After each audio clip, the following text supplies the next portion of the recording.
Hey, what's up guys, I'm Praetorian and welcome to Field of Glory, Empires. So this is a game developed by AGEOD. I typically pronounce that AGEOD or AGEOD, I don't know if that's correct, but it's an acronym based on the name of their game engine, which is AGE, stands for Adaptive Game Engine, if I'm not mistaken.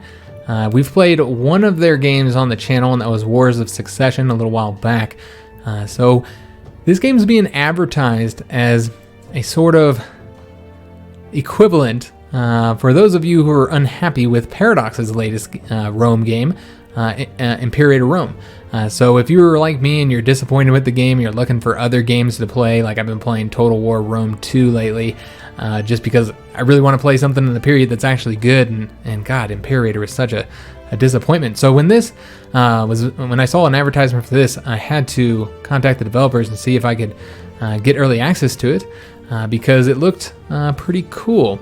So it's very similar in the fact that it's a grand strategy game. It's set in the same time period. It's classical antiquity. In fact, I believe it starts just a few years from when Imperator starts. This starts in, I think, 310 BCE, and I think Imperator is 304 or something like that. I might be a little bit off, but it's just a few years. So the map is very similar. The countries that are on the map and the way that everybody's positioned, very similar to Imperator Rome, but very different games. And despite the fact that both grand strategy, this is turn-based first of all, so it's going to have a lot of differences. Also, not as big a focus on characters, and really, let's just jump into the game and you guys can see the difference. Yeah, I'm really liking the game so far. I started a little short series that I did, a little short campaign, I should say, and yeah, just kind of learned the mechanics, and there's a few really cool things I want to show you guys. So let's just go ahead and jump into this, and we are going to want to do a scenario here. We're going to do the grand campaign. We're going to do balanced difficulty just because I don't really have a lot of experience with the game, and on top of that, I don't really have a lot of experience with this company's style of games. It's not a Paradox game, so yeah, let's just start on balance so I don't get my ass handed to me, because apparently the more challenging difficulties give like a dynamic AI difficulty where it I guess acts smarter or something, or at least under the hood it does things better, I suppose. So yeah, we're gonna do that. We're gonna just play unbalanced, and yeah, it is 310 BCE. All right, so yeah, really excited to jump into this though, because we're actually gonna be playing two games, and that's one of the really cool elements about it, is that you can actually port the battles if you want. You don't have to. You can port the battles to one of their other games, Field of Glory 2. So even though we're starting in a very similar time period here, just a few years off from Imperator Rome, you're gonna notice that the map is not as filled out in certain places. While Imperator has a bunch of little tags everywhere here in Germany and Gaul, it's not the case in this one. Just a few tags. So a little bit different setup there, but you'll notice that as we go to the more what we'd call civilized societies for the time here, civilized areas, you'll notice that it is fairly similar to Imperator, though once again a little bit less tags. They don't have all the little tags everywhere. So we have here in the east, we have the Diadochi, the successors to Alexander, fighting it out. We're not going to be playing as one of them this time, since in our first Imperator series we played as Ptolemy's Egypt, so we're not going to do that again this time. I'd actually like to play as Rome in a Rome game. I figured that'd be a good setup, a good first country for us to start as, and they also start at war, which is nice as well, and they're a little country too, so we get to kind of grow the country out, because this is when Rome was still in their infant stage, I suppose. They weren't an empire yet. And yeah, I think it'll be an interesting country to play as. One thing I really like about this game, and once again in contrast to Imperator, which I'm going to continue to compare to because I'm still salty about that game not being as good as I wanted it to be, and I am aware that there's a new patch for that coming out, guys. The 1.1 patch is supposed to come out this week, which should have been the 1.0 version, really. But anyways, each country, guys, is very, very different from each other. They each have these little modifiers that can not only, like what you'd expect in a Paradox game, give you extra leaders or whatever, or give you a conversion bonus boost. They can actually give you entirely new mechanics. So You don't really see it so much with the Romans, but like if you look at, you know, one of the Diadochi, they have a pretty interesting mechanic where if they're, I don't remember what it was that gets too low. Something gets too low. I think it's like if they start getting high decadence or something like that, then they'll actually start losing some of their provinces to some of the other Diadochi. And yeah, there's pretty cool mechanics here. Like for instance, these guys, the Ptolemies, they need to have a larger navy than army in order to keep their to get their legacy points going up. Which these are all mechanics we'll look at here in a game in a minute. I just wanted to kind of show you some examples of how different each of these can be. Sparta's another one that I noticed has some very kind of different gameplay mechanics. So you know, you can kind of just take a look here. You can see that they're not really meant to play. They're meant to play the way they historically did. Now, from my understanding, you can get rid of some of these as well, though, if you wanted to make Sparta or whoever play differently than they did historically. Yeah, it's interesting how every country has these modifiers too, and some of them more generic ones, like what you're going to find here with Celtic tradition and stuff. So even these tribes have some that are different from their other tribes. So yeah, every country kind of feel a little bit different. I'd rather have less tags, less countries that play differently than have, you know, be the map littered with tags and all of them be exactly the same. So let's go ahead and jump in as Rome.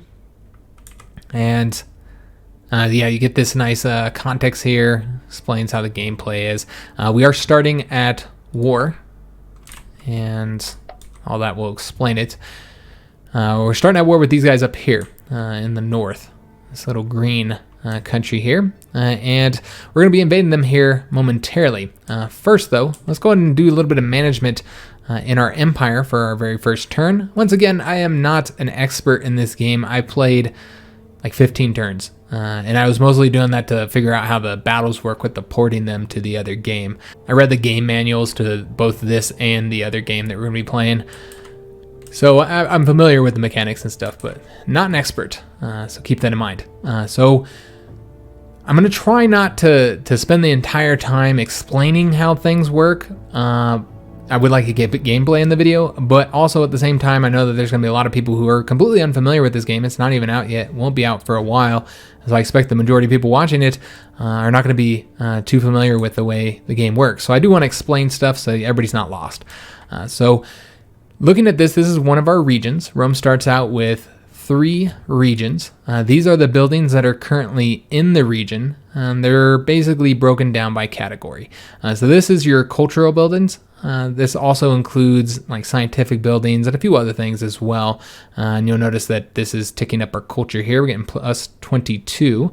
And you can kind of click on them to see what they give you. This is the Sinnott. It's a special building for Rome.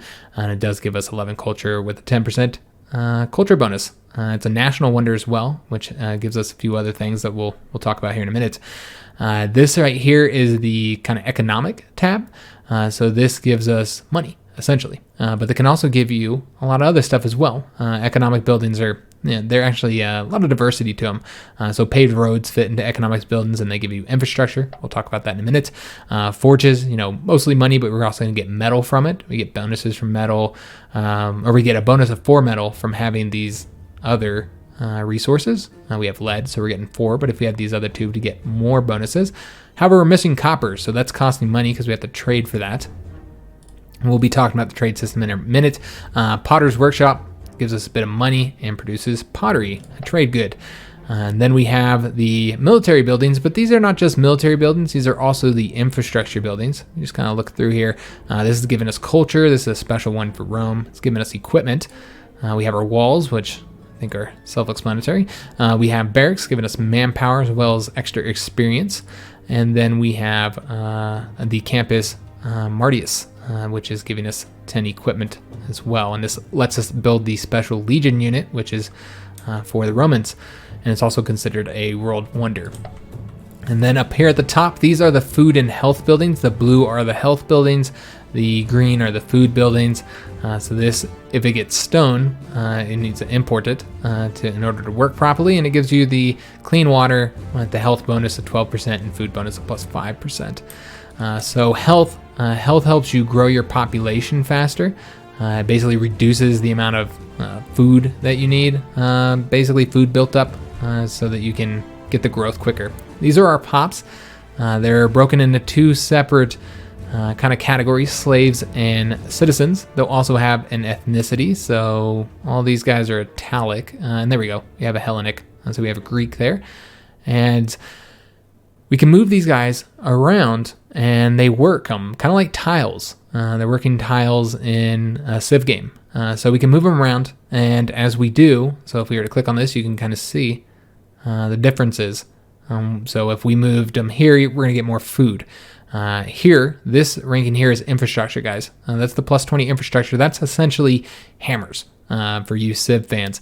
That's how quickly you construct buildings. So yeah, if we wanted more hammers, more infrastructure, we'd keep them here. This is more money, and then this is culture. And so the main difference between the slaves and the citizens, besides the fact that they, different things affect their happiness, as you'll notice, many of the slaves are yellow, meaning they're not as happy as some of these citizens, which not all the citizens are quite happy. You notice their unrest is getting kind of high. So the main difference between the two is that slaves can work these two categories fine, get you food and infrastructure as normal, but if you put them into these two categories, they don't do as well. So you don't want to put slaves in here to get you commerce and culture. So that's the way you want to keep in mind when you're managing your pops or your citizens, whatever you want to call it. So let's go and move these guys around. I would like to get a citizen into getting us some culture, get us a little bit more culture.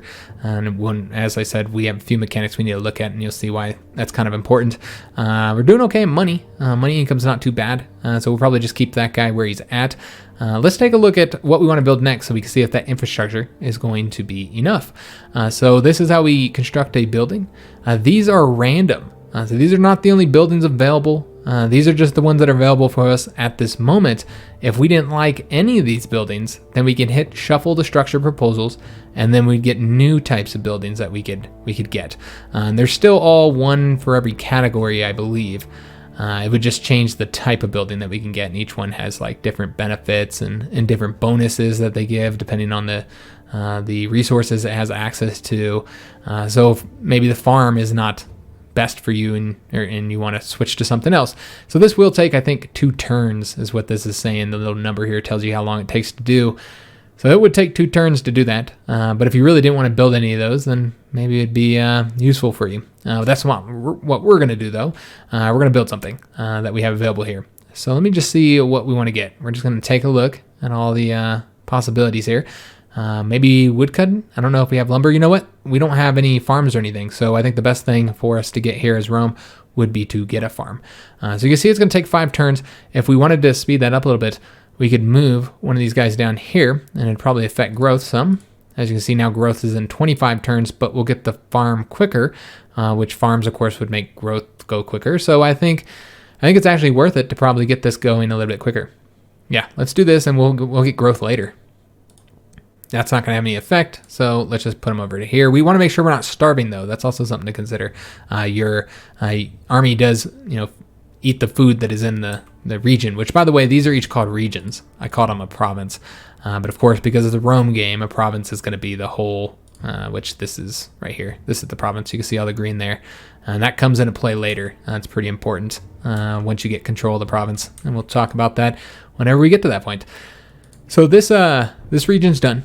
We've got our pops moved around, which I'm going to continue calling them pops because I play Paradox games, so that's what they're called in Victoria and Imperator, and I guess that's, and there's another one.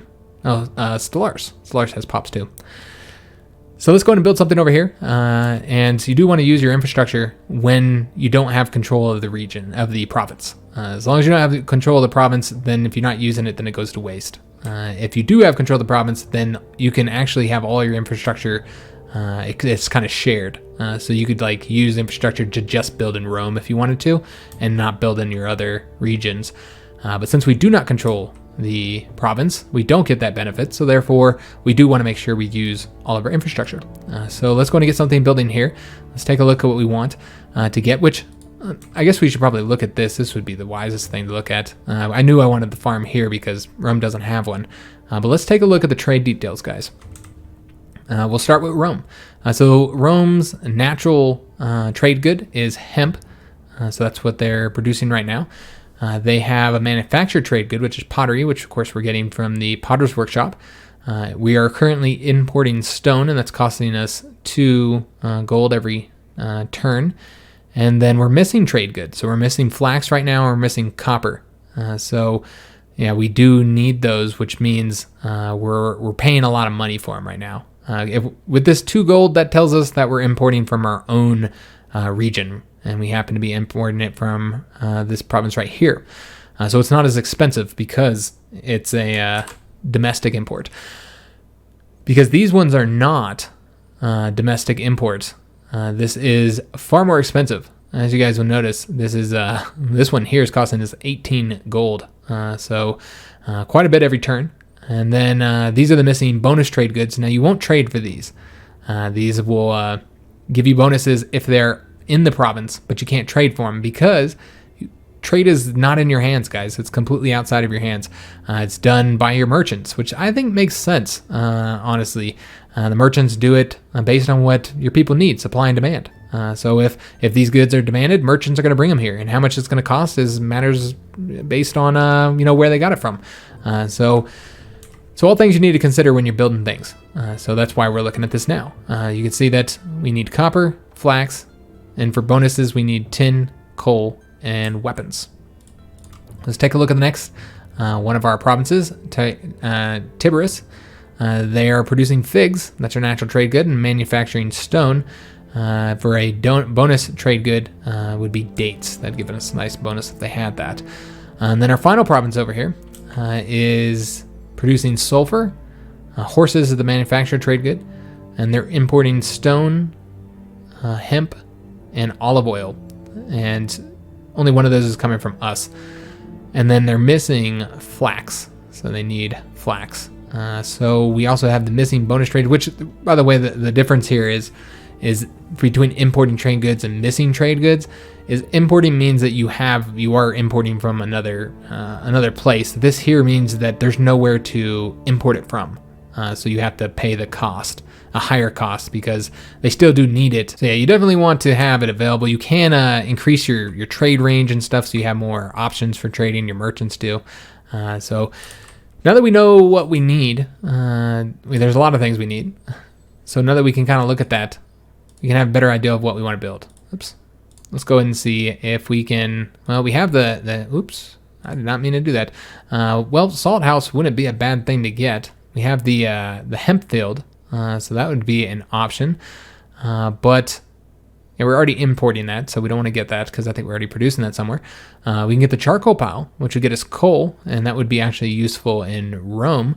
And then we have the training ground, the blacksmith, which produces gets us infrastructure, money, and metal. So all pretty useful stuff. Plus, we don't have anything in that category yet. Or the monument. I think we should produce charcoal pile. Let's go ahead and get that, guys. We have lumber, so we don't have to trade for that, I don't think.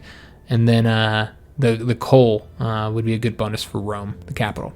So that's what we're gonna get there. And then our last province, and it's only 2 turns, so I don't think we really need to manage anything here. We're growing in 6 turns. Everything looks pretty good here, guys. I'm happy with the way that looks. So let's go ahead and do the last region here. Let's see what we want to get. Currently have studs, brickworks. Yeah, okay, just seeing everything we got here. What's this one give? It's food and money. Okay. All right, so let's take a look at what our options are. So they don't have a health building. Well, so getting them one would probably be useful. We get the armor, we get the clay pit, and it can already be imported, so we don't need to do that. I think we should get them the herbalists because they don't have that. Yeah, let's do that. Let's get them the herbalists because they don't have a health building, so that'll help them grow up a little bit quicker. We're doing pretty good on money, so I'm not going to move any of these guys to the money just now. Instead, let's focus on growing and on constructing buildings. Let's actually go and move these guys because we're building that 1 turn no matter what. So let's put it towards food instead. All right, awesome. So we have managed our provinces, our regions for their buildings. That's a large part of what you do in this game is you managing those buildings. And then of course, you also manage your armies. So let's go ahead and get a general assigned. Now, I'm pretty sure this is probably the best guy that we have. He has an offense rating of 1, defense rating of 2. He's also really, really young. He doesn't have any extra traits, though. Some traits are good, some are bad. This guy is pretty good, too, and he has a trait. So we would probably want to go with him. Yeah, because he actually has the exact same traits. He's the exact same age, and he has the tactician bonus. Yeah, so we're going to get him assigned, I think. I don't see anybody better. Yeah, all the other ones are kind of garbage. So he has an extra bonus, so we'll take him. So we've got that going. Let's go ahead and take a look at our nation panel. So you can see we're a stable aristocratic republic. So this is pretty important. We know the fact that we're stable. We'll be looking at all those as we play. I don't want to get too much into explanations on every little feature. This is the current party that's in power right now, the Patrician Party, and they're giving us these bonuses right now. Basically, our Patrician Party is really bad at the moment. So yeah, we're getting Decadence, and this is random what you start with, because yeah, I started with something different when I did a little test playthrough. Much better one. I'd figure for our Let's Play we'd get a shitty party here.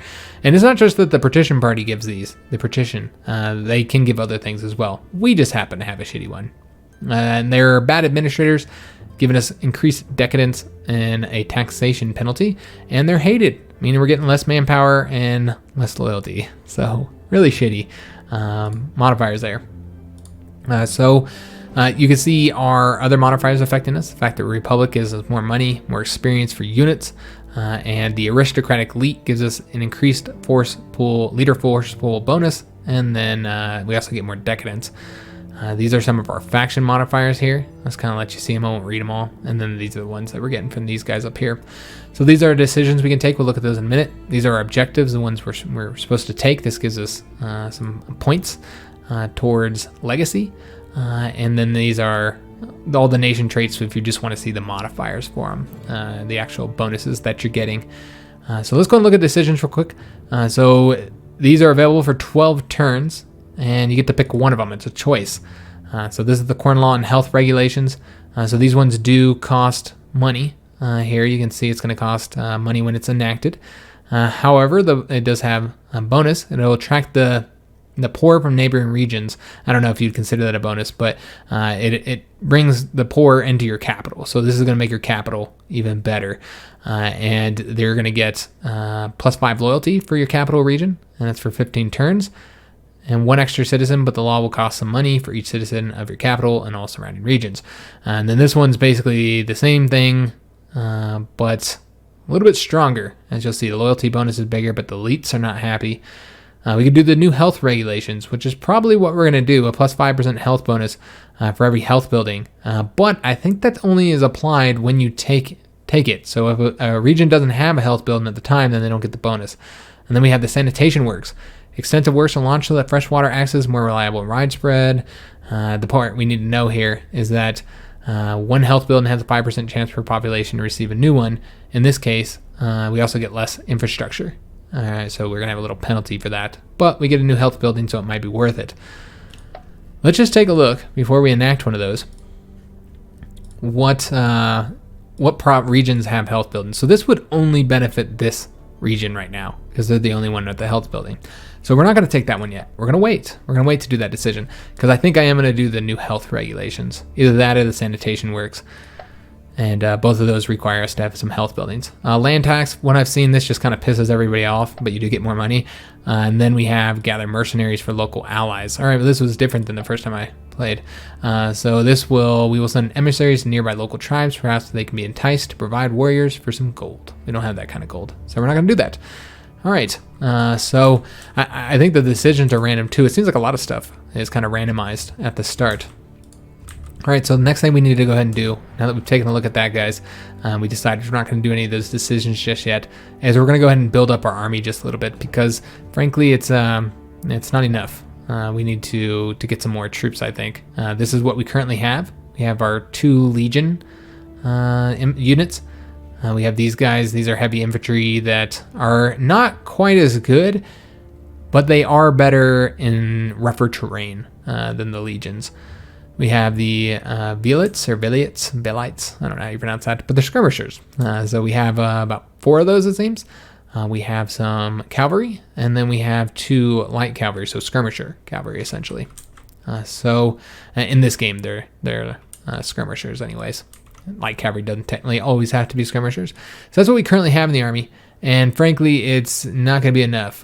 We need to go ahead and build some more. So let's go and get ourselves some units. We're going to get 2 more Legion units, and then also probably some more skirmishers as well. Just looking at how we're doing, we can keep building, actually. We have the equipment, the metal, the manpower, and the money to support continued building. So I think we will go ahead and let's get another Legion unit. And do we want another one of these guys? I feel like we probably have enough at this point. Remember, we do have to pay for these guys every turn.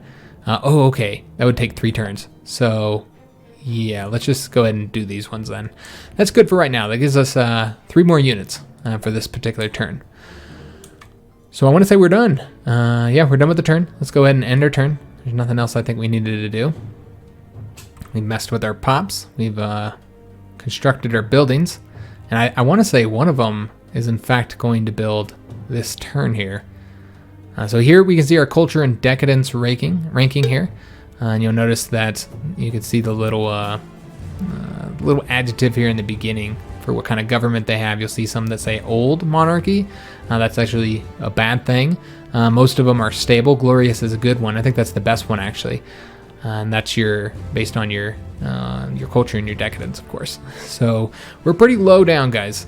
We are, at 71. We actually lost 24 places this past turn here. This is our legacy rank. This is how you win the game. Essentially, these are the points that you get. You'll notice that countries like Sparta have high legacy ranks. So it's not necessarily based on how powerful you are or anything like that. You guys will see as we go. Our nation has started regressing. The patrician party, is made of senile elders unable to cope with the current issues. So our civilization is aging. That's not a good thing. But we are still stable. But we're going to start getting these little tokens that are not. Once you get 5, it'll change the age of your empire, which gives you some nasty modifiers. So the herbalist has been completed here, so we're going to want to go ahead and get something else built. We'll do that in a minute. Let's take a look and see what else has happened here. We've had an invasion over here. Okay. We settled some war veterans. Okay. And then we received an aging token. So that's one of the aging tokens. Once you get 5 of those, then I believe it does tick your age back. Move you away from stable. So I think that'd make us old next. So we don't want that. So let's see if we can improve that as we play. Now we do have, these units should be done constructing. Yeah, they should be finished up, and I don't know if they automatically joined this army. Probably not. I don't see 2 armies though, so it looks like they did. Awesome. So we're going to get them moving. They're going to move over to here now. And in fact, I think we'll just go ahead and move straight into enemy territory. I'm not even worried. I know that I'll be able to defeat them. They can't possibly have as many units as we do. This is our current power here. We have 88 combat power. They're not going to have that 88 combat power. So I feel confident we can go right into their province, despite the fact that I can't see what they have there. So let's go ahead and get some stuff built. So we're still building in these 2. 2 more to get the farm. 1 more to get the charcoal pit. And we need to get something new here now that we have the herbalist. And you'll notice they're now growing much quicker as well. And you'll see that did change up the buildings that we have available. So we have different choices now, which is pretty cool. So let's go ahead and we could get them a gambling ring. Does increase decadence though. So probably not going to get that. We get another sanitation build. We get them flax field. Do we have flax? I want to say we either needed it or we have it. I know that's not helpful, but it looks like we needed it. Yes, flax field it is then. Because I want to say Rome needs that as well. Yeah, I'm pretty sure Rome needs flax too. Yes, sir. All right, so that's a good investment for us, I think, getting the flax field. Just taking a look at growth here. That is taking forever to grow, but remember, we're getting the farm, so we're not worried about it. As long as they don't starve to death. Maybe we might want to actually move one of these guys over here. I don't know if that would affect it. All right, so there's really not much I can do there, unfortunately. What about over here? Yeah, we're good to go. So now that we know that our pops and our buildings are good, we can go ahead and end our turn. Also, they do have a ledger here. We can kind of see what's going on with everybody. However, I believe like what you see here, the numbers and stuff, like they're, I don't know what all we can see. This is all our stuff. But I believe everything that you see about the other countries is the accuracy to it is based off of the information you have on them. So having different types of relationship with them can change how accurate your information is. So we can see here that their combat power is 42, so we have almost double the combat power.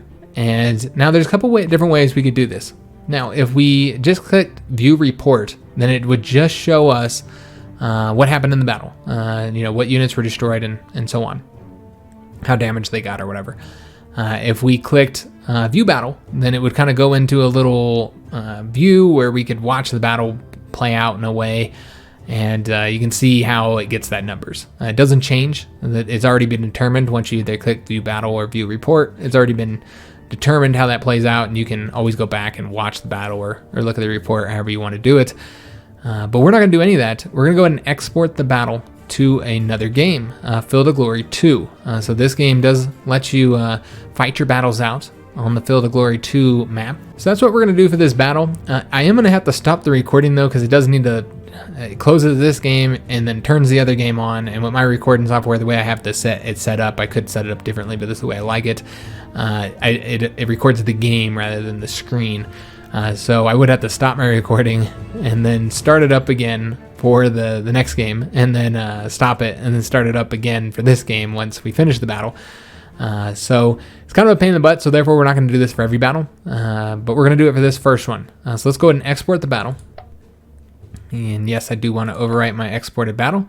And then it's going to say that it's been exported, and then we can exit. And this is where I'm going to stop the recording, and then we're going to pick it up in Field of Glory 2. All right, so welcome to Field of Glory 2, guys. All right, so we're going to fight the battle out here. The way you do that, anybody who's looking, you go into battles, and then you go into Empires battle, and it loads up. You can only have one save file for each battle. So you can have one save file for the battle you're trying to import into Field of Glory 2 that you exported from Empire, and then it's the same thing vice versa. So one file for exporting into Empires.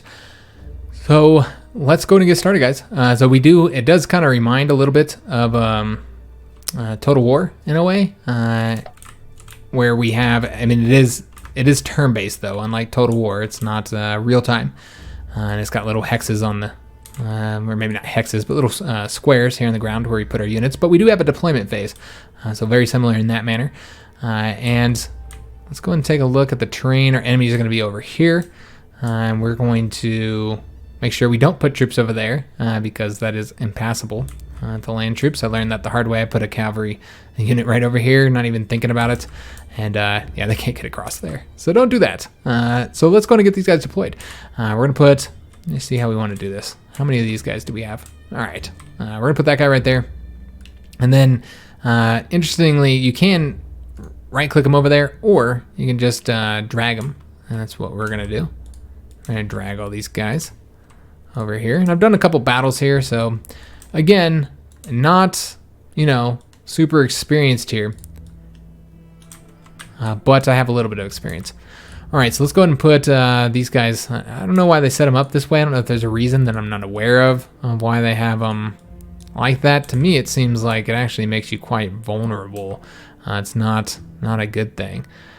So you'll notice that it's not exact the way the import works. You don't have the exact amount of units. Each one of these is not, you notice we had 5 of these guys in Empires, yet now we have 1, 2, 3, 4, 5, 6 of them. So a different number. And then, like I need to tell you that 5 is different than 6.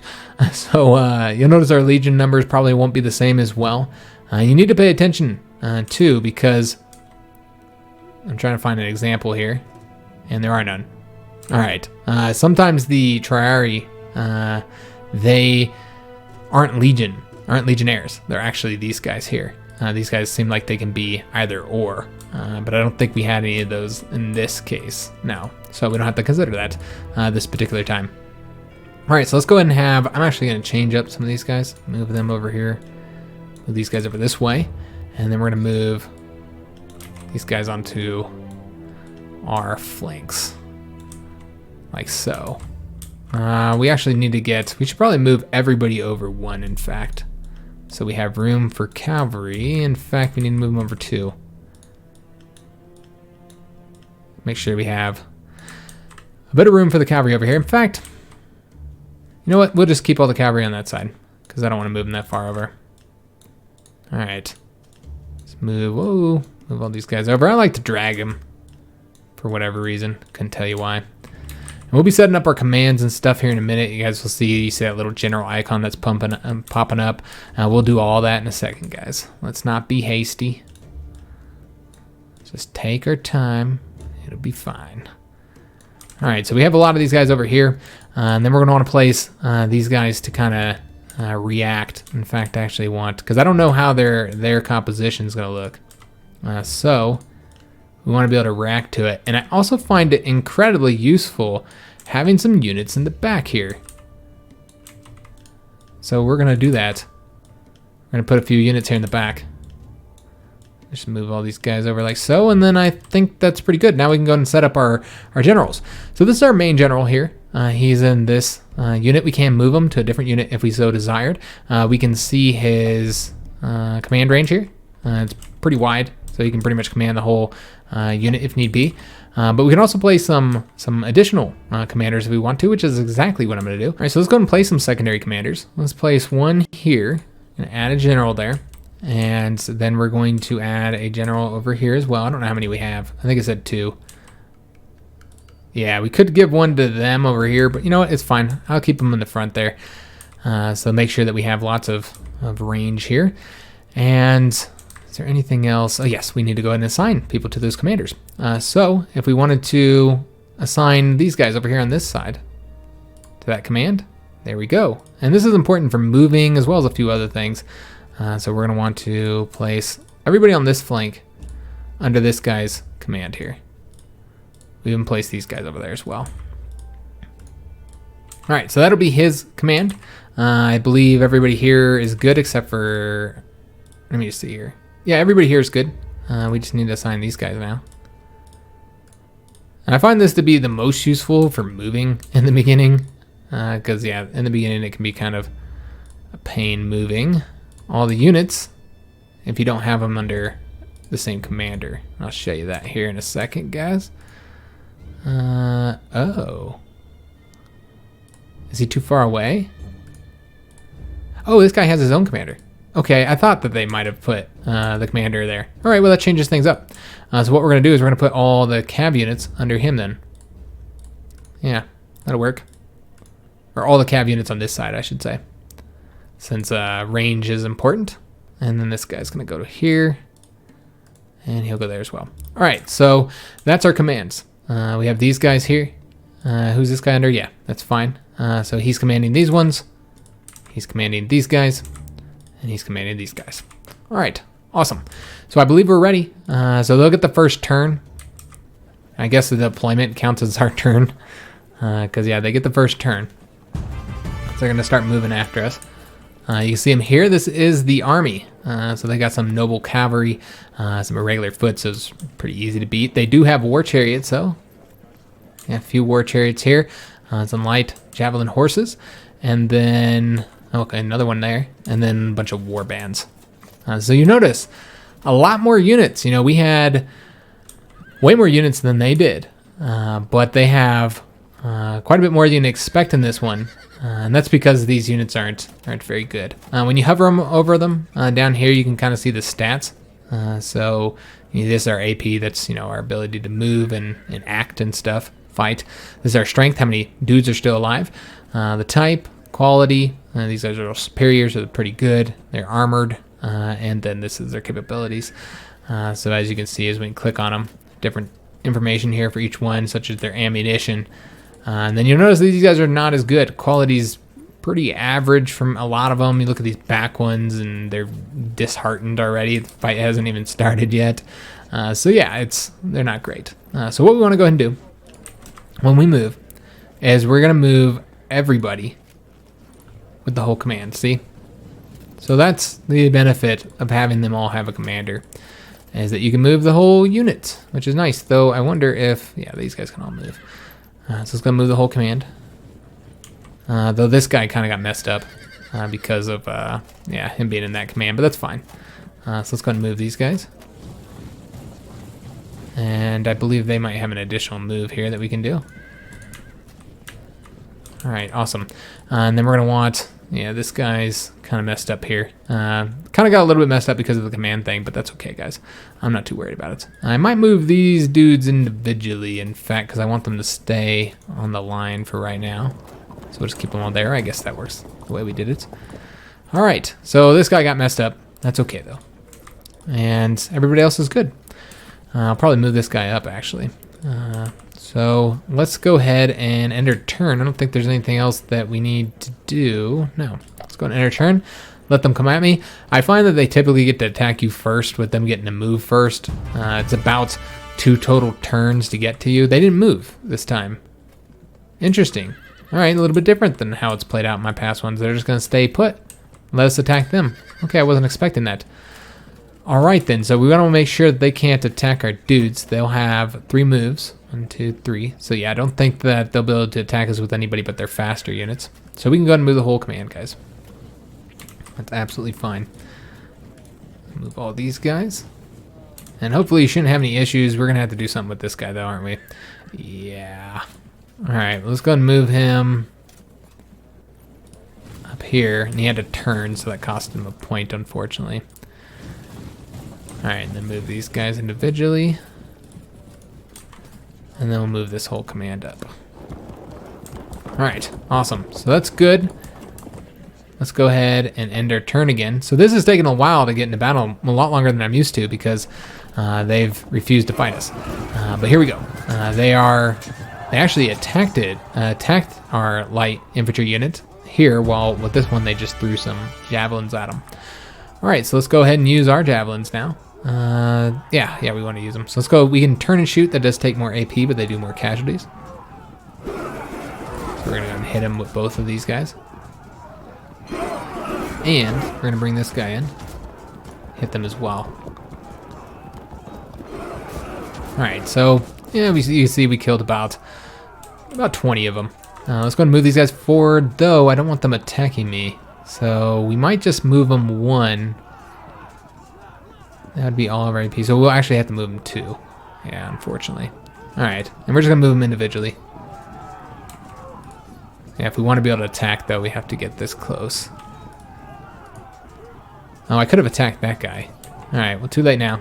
These guys are in combat. We're going to be sending them a bit of assistance with our horsies. Although you cannot use ranged units on units that are engaged in melee combat.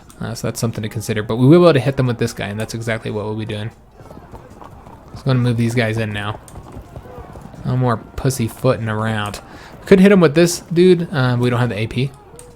And then let's go. We want to hit behind these guys, so we're gonna need to go to that province, or that, that space. And then here, we'll go right there. All right, awesome. So the rest of these guys, let's go ahead and just move them forward as far as they can go. Oh, I meant to do the whole command. Apparently I can't now. Probably because one of their dudes are in combat. Yeah, I think that's why. I don't think you can move them in. So this is rough ground, so they can't move as fast.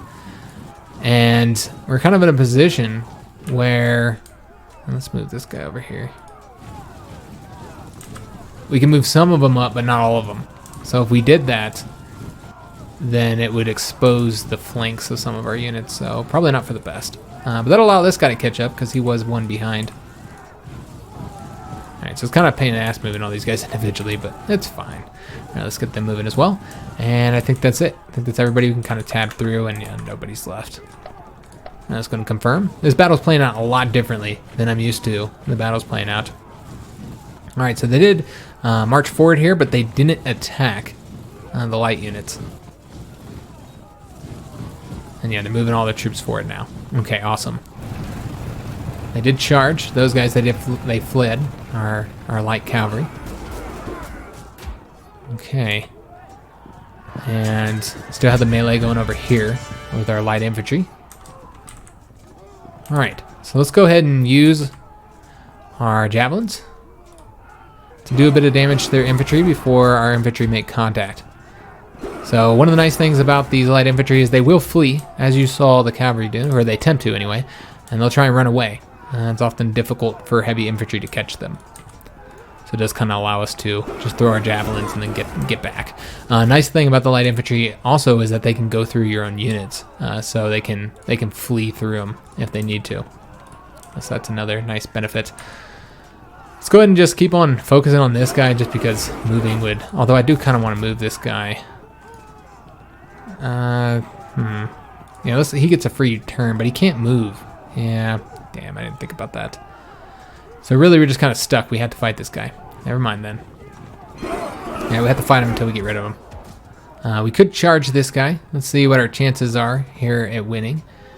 Not great. Let's just fling some jab. All right, so he is disrupted now. Excellent. So let's go and push forward now with all of our units. All of our infantry, I should say. And because everybody's in combat, we now do have to move these individually, which, you know, can be a bit time consuming. But it's fine. We're leaving rough terrain now. Okay, awesome. So we can get through this. And let's get these guys.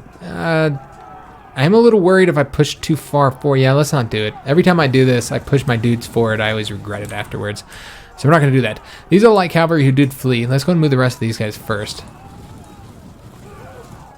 They're going to go that way. And then we're going to turn them. Let's get these guys moving forward. And then we'll take a look at our right flank and see what we can do over here. All right, so we could attack them there. We're going to go ahead and continue attacking here, even though we have a low chance of winning. Although they are disrupted, maybe we don't want to do that. Yeah, we won't do that. Let's go and attack with these guys. I thought I did that already. Oh, this is a new turn, that's right. Or I just didn't do that one unit. That's what happened. All right, so let's go ahead and move these guys. We're going to want them... See how the best way to do this would be. I think we're going to go ahead and attack them from the flank here. Though they would just end up attacking me from the flank, wouldn't they? Let's go here. And let's just stay there for right now. This unit here is going to go up here. Throw the javelins at the war chariots. And then this unit here. We can always attack from the flank and still get a pretty good bonus. Attacking for the rear is a little bit better though, which is what I was hoping to do. But yeah, I don't know if we'll do that now. It takes too many turns and too much AP. So let's go and get this guy going in. We're going to have him... I don't know if he'll be able to throw his javelins if I go in here. He might be out of AP. Yeah, he can. Alright, so not really doing a ton of damage to the war chariots. They don't have a lot of strength though, so every little bit helps. I want to say that's it. Yeah, that's it. Let's go and end our turn. So I expect that they'll probably attack us now. Yeah, they're going to go and attack us, which is actually going to mess their lines all up. Yeah, their lines are going to be all messed up because they're chasing these units down.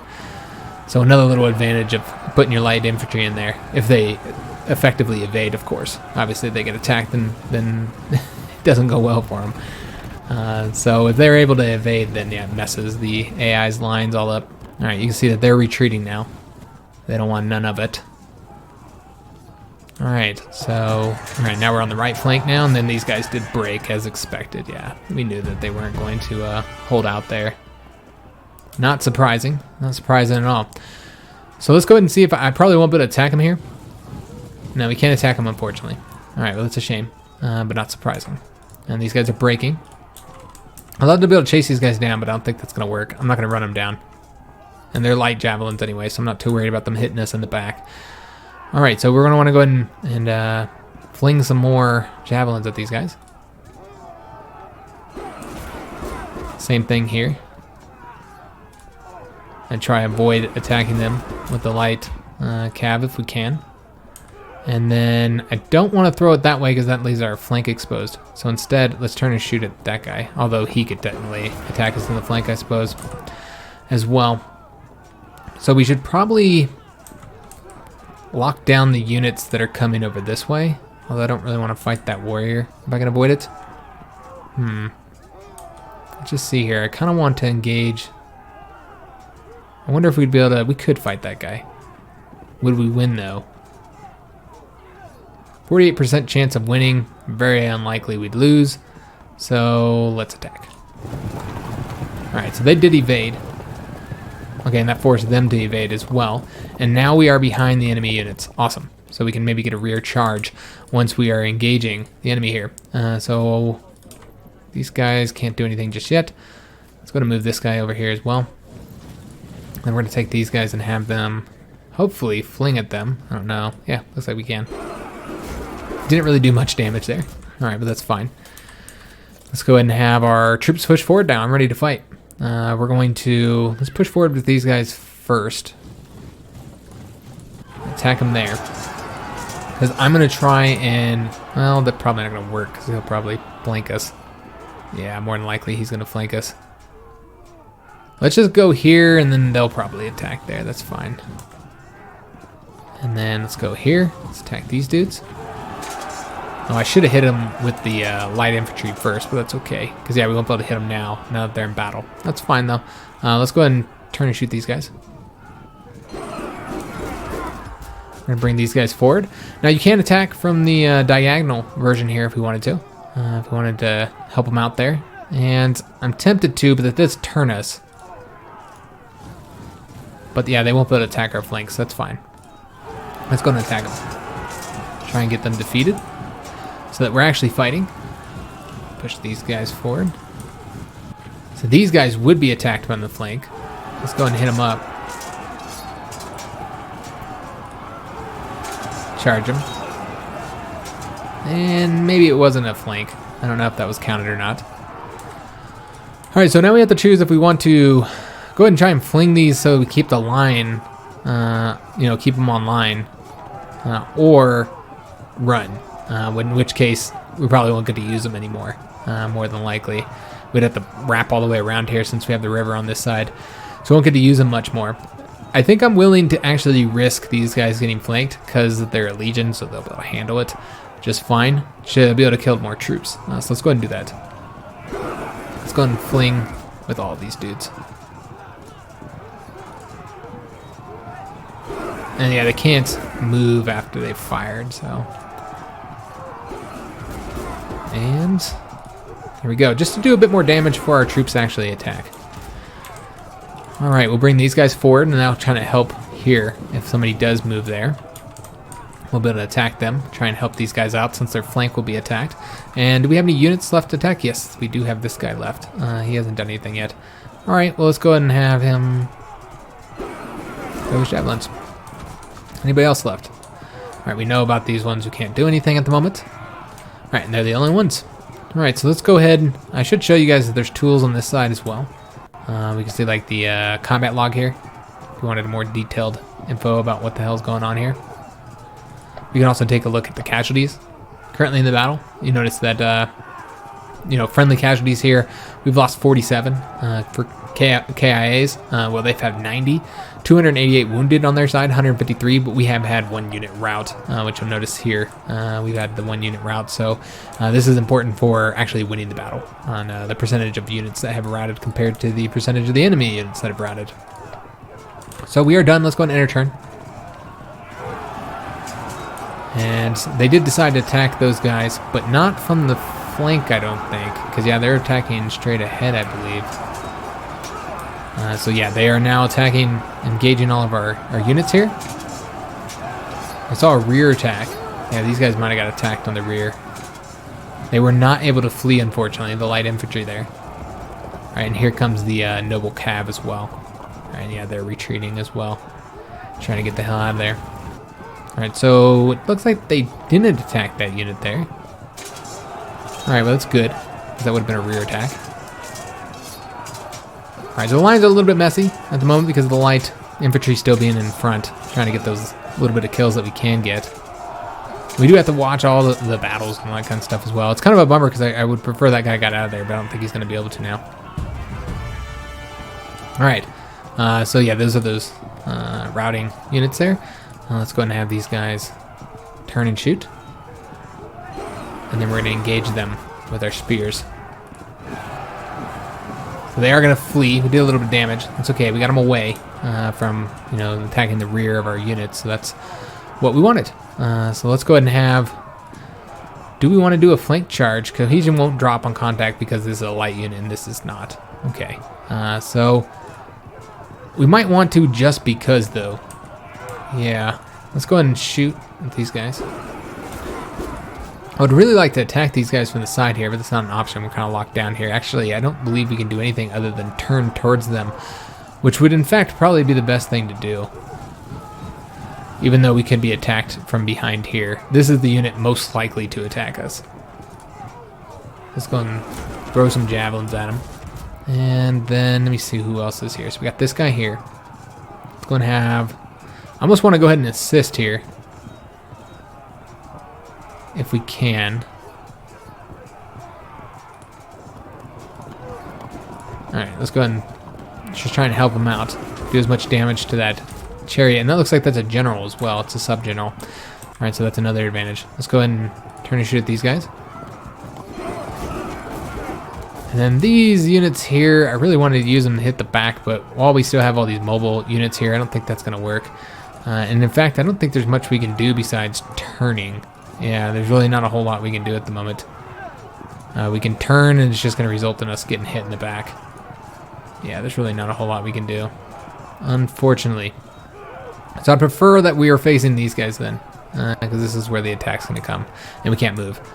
So that's okay. It's fine. So let's go ahead and do some attacks. This is really the whole battle ended up working a lot differently than I'm used to. So we're going to continue doing these attacks here. I think they do the attack whether you press it or not. I'm not entirely sure on that though. Yeah, we did do a bit of damage there. These guys cannot get out, unfortunately. They're probably going to flee again. So let's go ahead and attack these dudes. This is keeping them from attacking this unit, allowing us to concentrate 2 units on these warriors here, who are now disrupted, so they're not doing well. They'll probably run soon. We can also now attack these guys. Let's go ahead and do that. Put them into battle.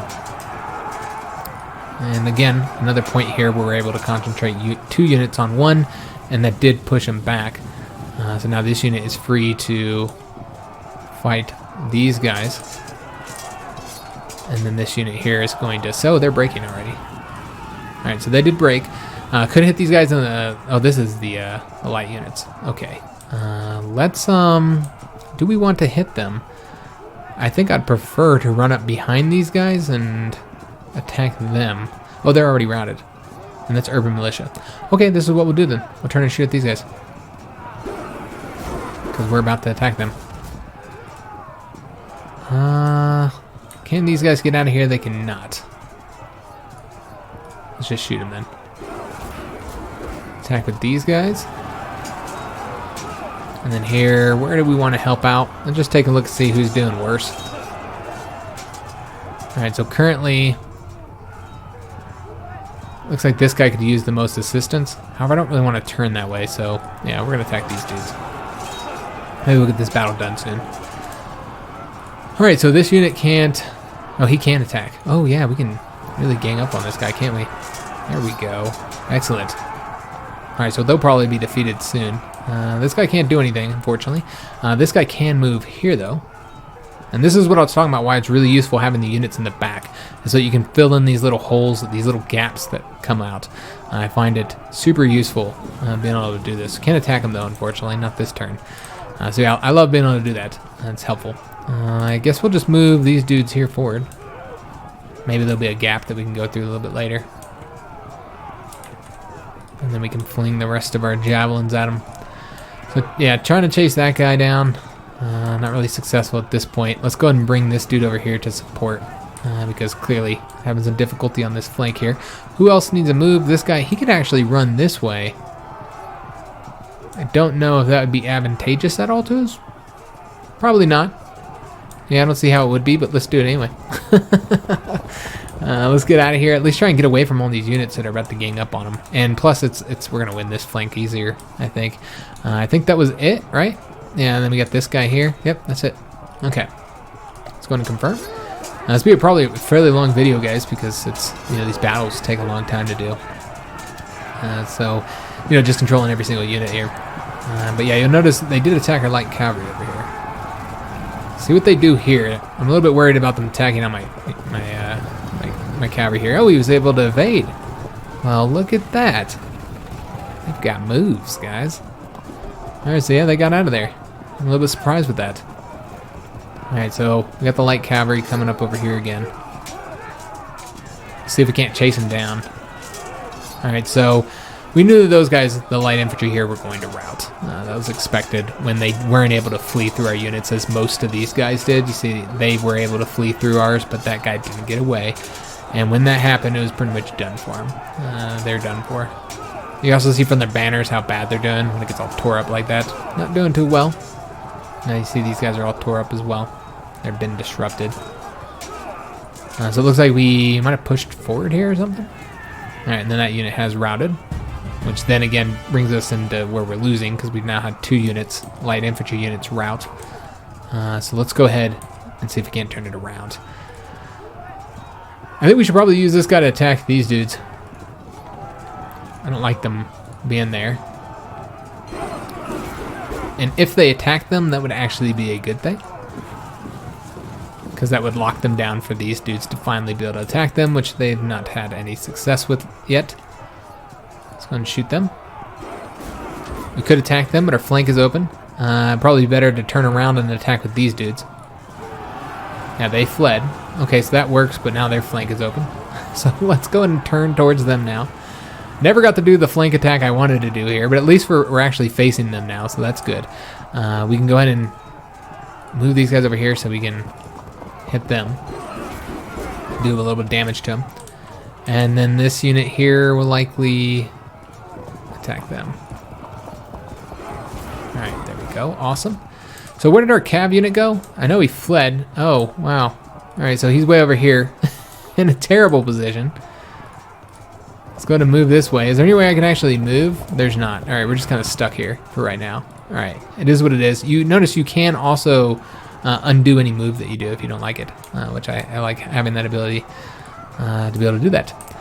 So yeah, the light cavalry was not able to get away, as we had seen.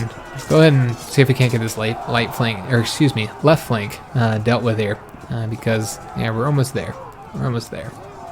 We can turn towards them, but wouldn't be able to actually attack them. All right, well, let's just turn towards them for the next battle.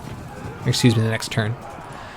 Love to get these guys get out of here, but we can't. Yeah, I'm not even going to do the attack on them. I don't have any desire on that. Let's go ahead and attack these guys. See if we can't push them back.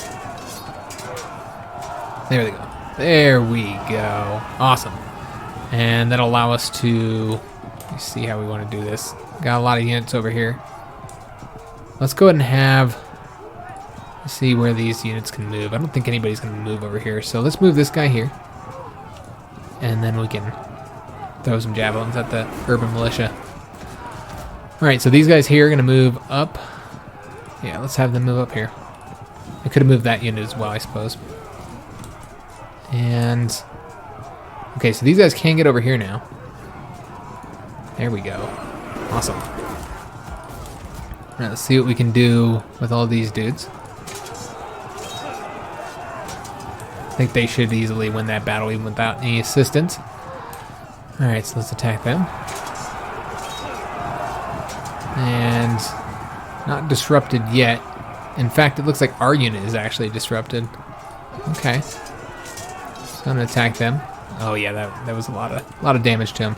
Those numbers flying up is how many dudes we killed. Alright, so we've got another unit coming down this way, but they won't be attacking the flanks. That's fine. I really want to get this unit here defeated if we can. They did break. Awesome. So that'll allow us to focus on this unit, though we would have to turn. He doesn't have any AP. Okay. We could do a free turn, but there's no point. These guys are probably going to attack us. And if we can't actually attack them, I don't see any purpose to it. Alright, who still needs a move? These guys have done all their stuff, right? These guys have not moved yet. We could go ahead and have them throw their javelins. Did a little bit of damage to him. Alright, so who's still out there? Not many units. Let's move these guys over here for right now. Turn them around. Because all that does take AP turning and all that kind of good stuff. These guys can't move anywhere at the moment. Neither can they. Yeah, the general can move. That's it. Yeah, we're done with our turn. Let's go ahead and end it. I see we are now winning. They have had 15% of their forces already retreat. So yeah, we're going to win this.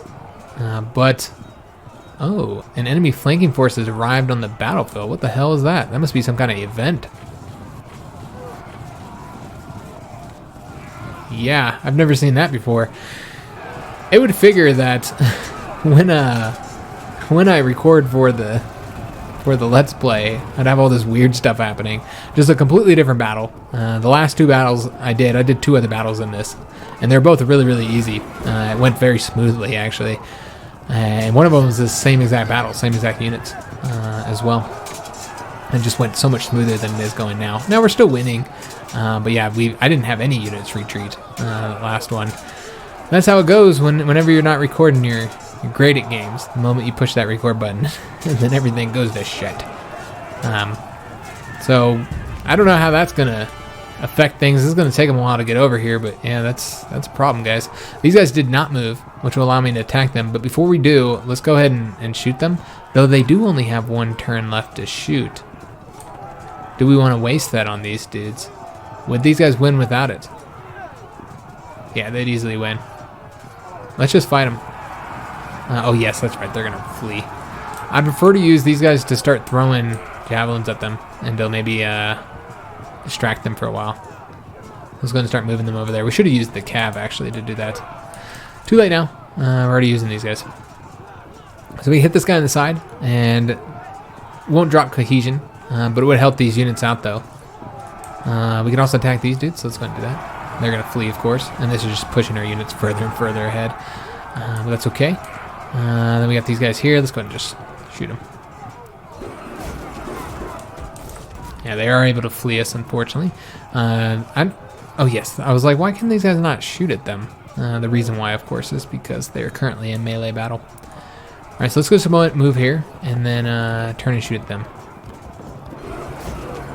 Let's try and do some damage to those, even those aren't, great units. This guy's gonna come over here and support them, and trying to stop those units that are coming.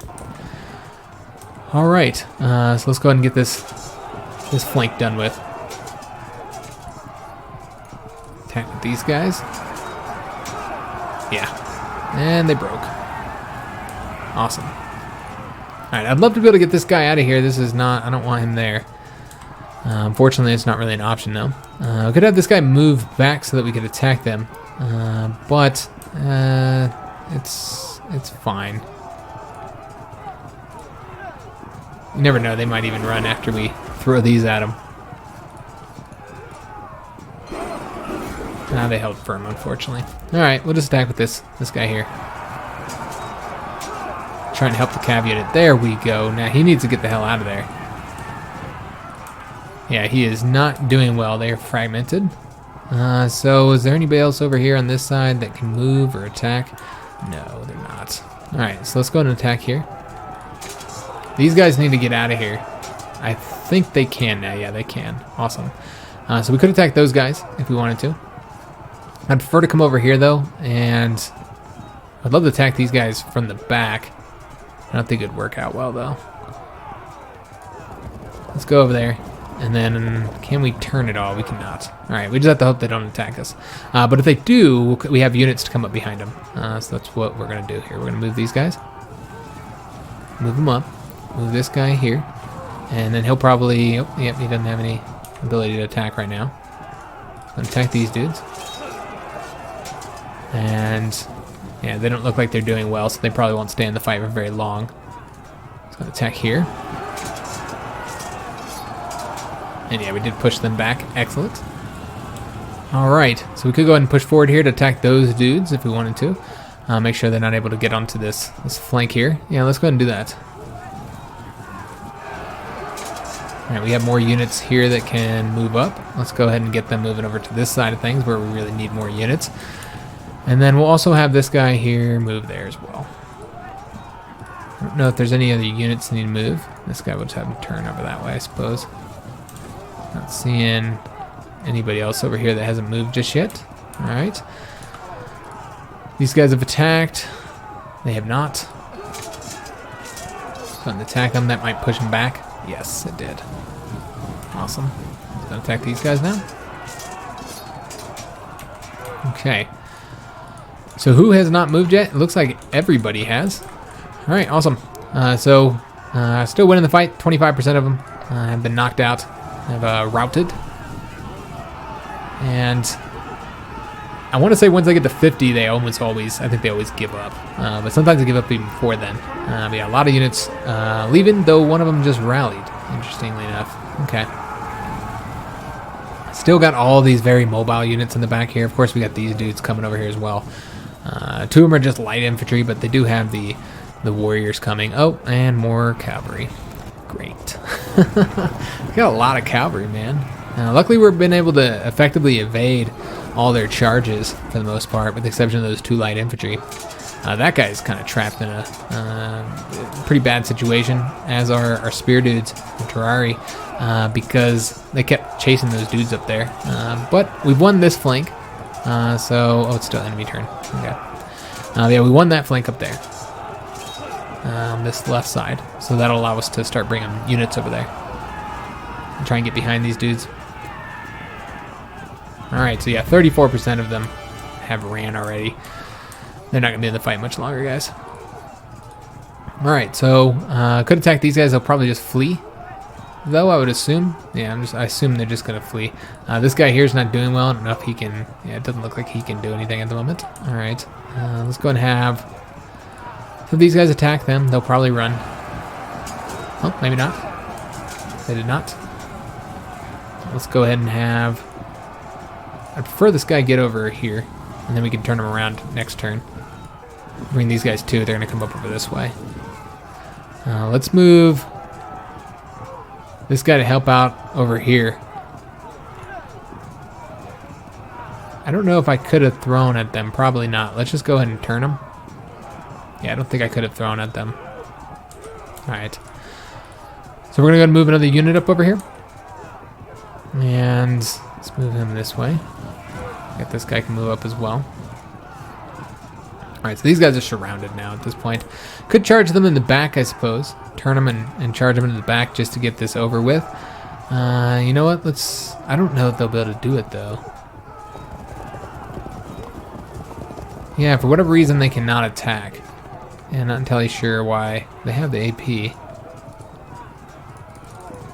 Yeah, I'm not sure why they can't attack. Alright, well, that's the whole reason why I turned him. This is the last unit over here, guys. Other than that little one. So these guys I don't think are attacking yet. Let's go and attack them just to lock them down. If they can't come over here, and yeah, that did rout them. Awesome. Alright, yeah, we've routed all these units over here. Let's go and push forward here. And that should make it so they can't move, if I'm not mistaken. These guys, yeah, they're routed. I'd love to be able to turn here. Let's just go ahead and attack them first, though, since we can do it this turn. And can't even turn them, unfortunately. They might all run any damn way. They won't, but these guys are gonna. Yeah, I think they're not gonna make it. Yep, they broke. And you'll notice that every time somebody breaks and runs, it does have a little check, a cohesion check. We'll attack these guys, and they're disrupted. Okay. So we could continue fighting the urban militia. They're pretty easy. I feel like we need some assistance up over here. This is where we're having some difficulty, so, you know, with all these very mobile units, so let's have him assist here. Could also charge in the back as well. That's one option. But I feel like dealing with this is probably more imperative at this moment. Just gonna move these guys, and then yeah, all of these units here are gonna have to come that way. Do they even have ammunition left? I'm actually, yeah, they have one turn of ammunition left. So not much. We'll be able to hit them one time, and then they gotta fight them or get out of there. But I doubt the fight's gonna last that long. Yeah, I don't expect it to. All right, so we got dudes just everywhere, man. Oh Lord. Let's go ahead and turn and shoot. And then we're gonna have this dude here attack. Oh, and he fled. I should have known he was gonna fled. We can't catch him with our damn spear dudes. That's why he's so far up. It's because, yeah, we haven't been able to catch him. Anybody else left to move? Oh, yes, we have another unit here. All right, let's go ahead and have him come around this way. At the very least, he can come help out with this situation here, and that's it for the turn. But yeah, really ugly win here, guys. We're definitely going to win, obviously, but yeah, it's not a pretty win. It's one of the things when you play the battles out this way. Is sometimes it's more favorable. Like I did a test to see which was better. If it was better to... Okay, so I think that's all the units they have there. Yeah, I did a test to see if I took higher casualties while doing the battle like this, or just having the game play out the battle, Empire play out the battle, and yeah, much better win when I did it this way. But I don't know if that's going to be the case this time, because it seems like we took a lot more casualties than I'm used to taking here. My limited experience. All right, so let's go ahead and have... Oh, they did rout. All right, the enemy lost heart, and we won. Excellent. So yeah, about a 40-something%. So we did achieve victory. You can see the total casualties, guys. 1,092 killed here for them. Total loss is 6,100 when you count wounded, captured, and deserted. Well, all losses are 891, so 10% of our force. So yeah, it's not quite as good as I'd like, but not bad. It's not bad, guys. So do you want to close it? Yes, I do. Once again, we're gonna have another cut. So when you get back into Empires, after you've done your battle, you click Import Battle Result, and then it goes right into your save file. So I like the way they did it. I would have preferred if they would have just took their battle system from Field of Glory 2 and then put it into this game. That would have been nice. A lot easier overall, but I mean, it's nice that we have the option. You don't have to do it if you don't want to. I like having the option. So yeah, much worse results here than I got the last time I did this. But yeah, you can see that we did kill several units. Killed that heavy infantry, killed all these warriors as well, while the rest are pretty weak. Killed that urban militia, killed that cavalry unit.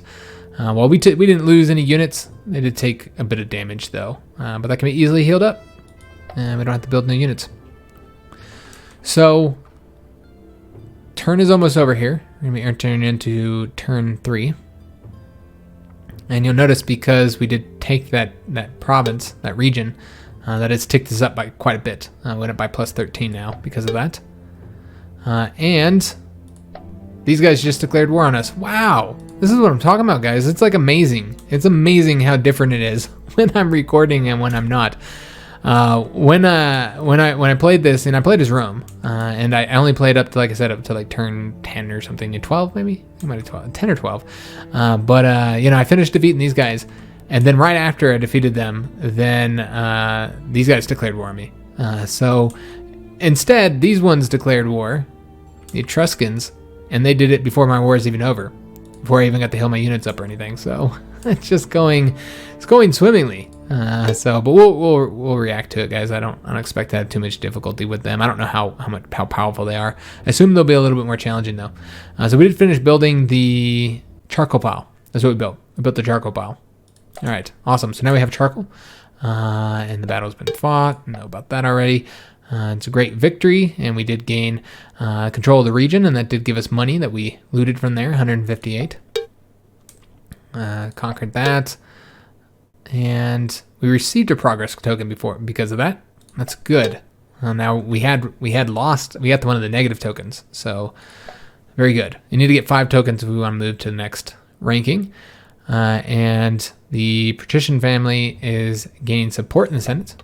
Okay, we kind of want to get rid of them, honestly, because they suck. He's been satisfied as well. That's the ruler as well. In monarchies and other countries, tribes, you have a actual character, a ruler ruling, and then these would be his traits, his specific traits. But in the republics in Rome and Carthage, you have the party that's in control instead. So let's see what else here. And they're giving us some objectives. Okay, got it. They want us to conquer that. Well, that will have to wait. That is not a priority. All right, so we can now build in that region. It looks like they were already working on building some farms here. Is that what we want to continue building? Just see what other options are available to us. We could get a smokehouse. That's one option. Brickwork. stables, crafter district, or the cult site. I'm fine with them getting a farm. That's okay. And we're probably going to move these guys. And we're going to move them. We're getting no growth right now. So we'll move them here. But I think we're also getting penalties because they're newly conquered. Yeah, we got a little bit of penalties here. Okay. But they don't need to work on culture right now. Not at this moment.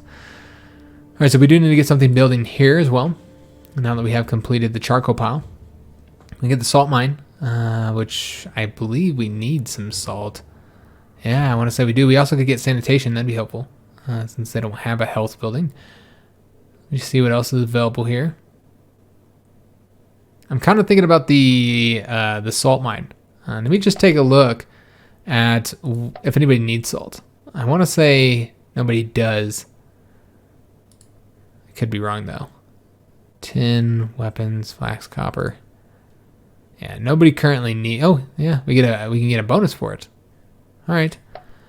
So that's one option, getting the salt house and or the salt mine, excuse me, and that'd be more food. And that doesn't seem like it would be useful to have, as is the sanitation. No, let's get the salt mine. I'm not gonna be indecisive. We're getting the salt mine, guys.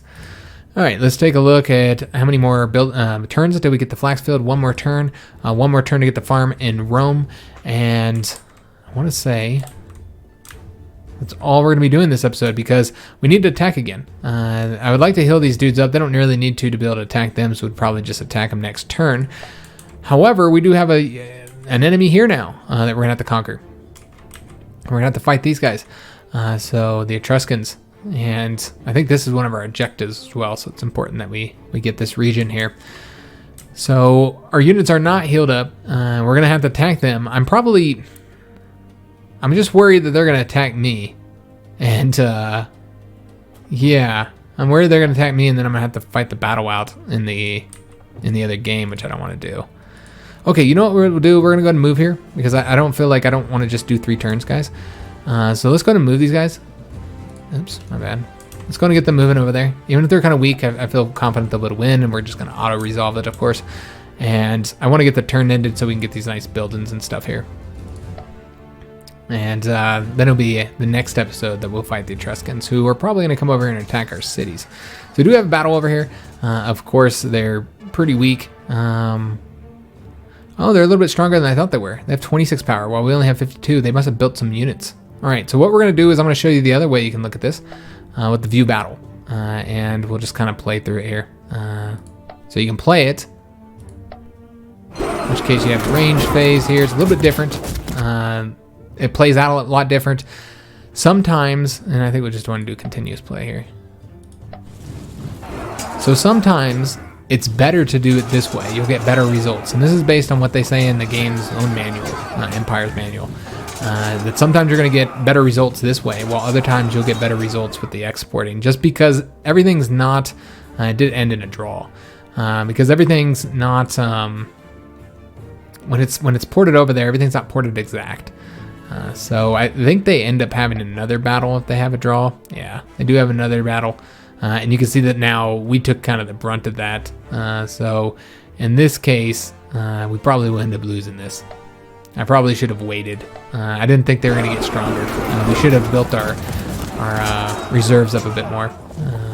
Because all of our units were really weak. But we might win. We did take those guys out. And we took those guys out as well. Looking pretty good so far.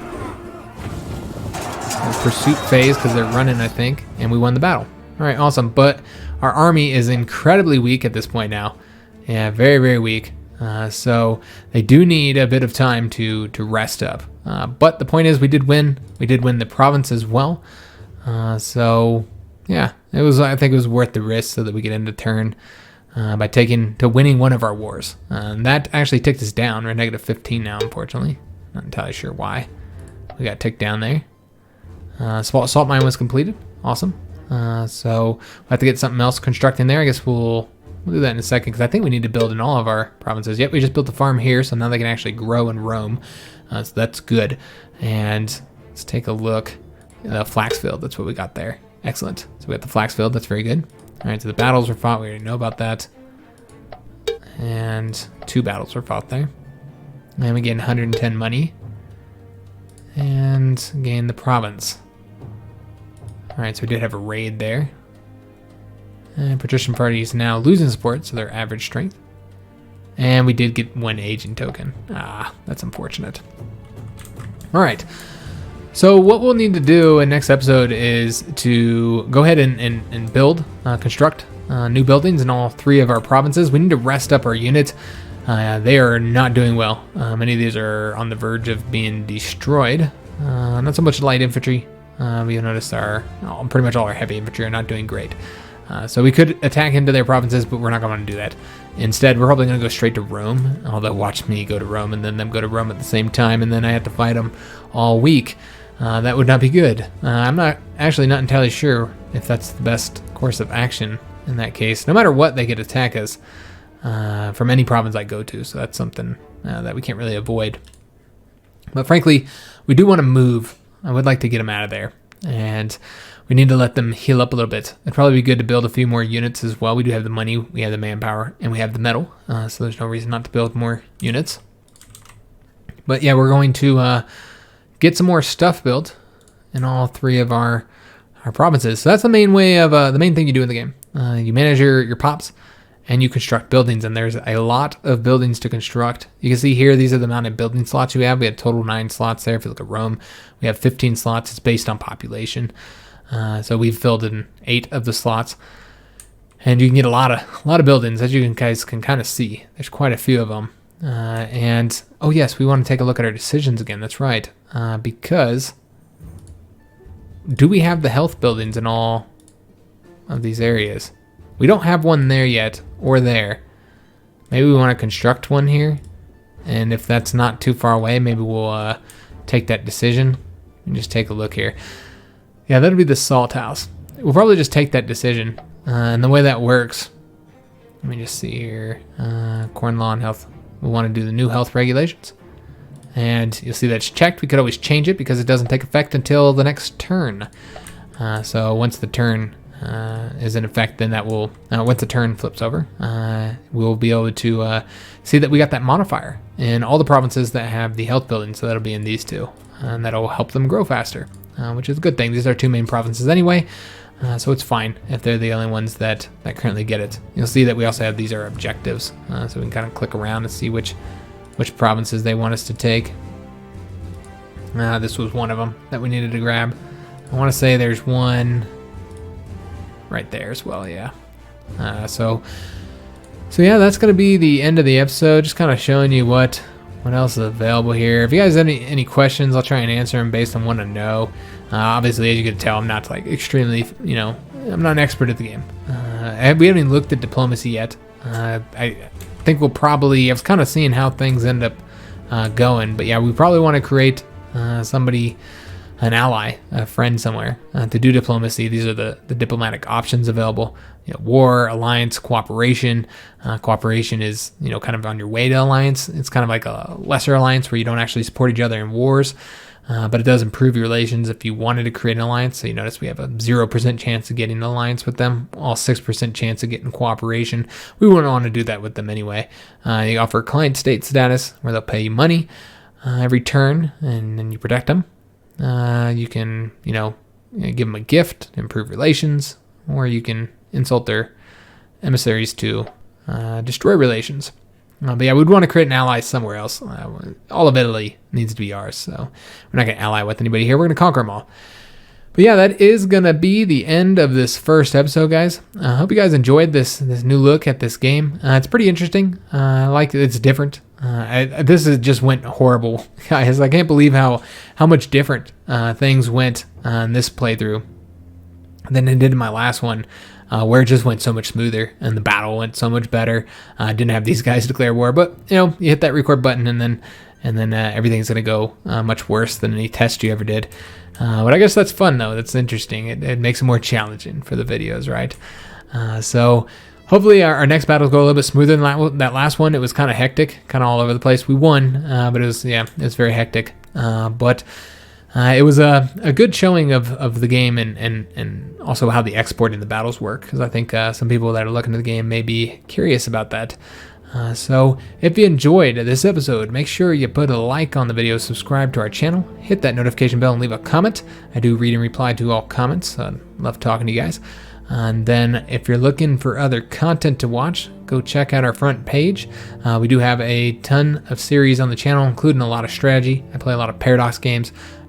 Games that are similar to this, Imperator Rome. If you want to see the game I'm talking about, if you're not familiar with that game, go check out my Let's Play of that. As I said, it was kind of disappointing. However, there's patches coming this month, here this week actually, and then another patch coming in September that are going to improve that game a lot.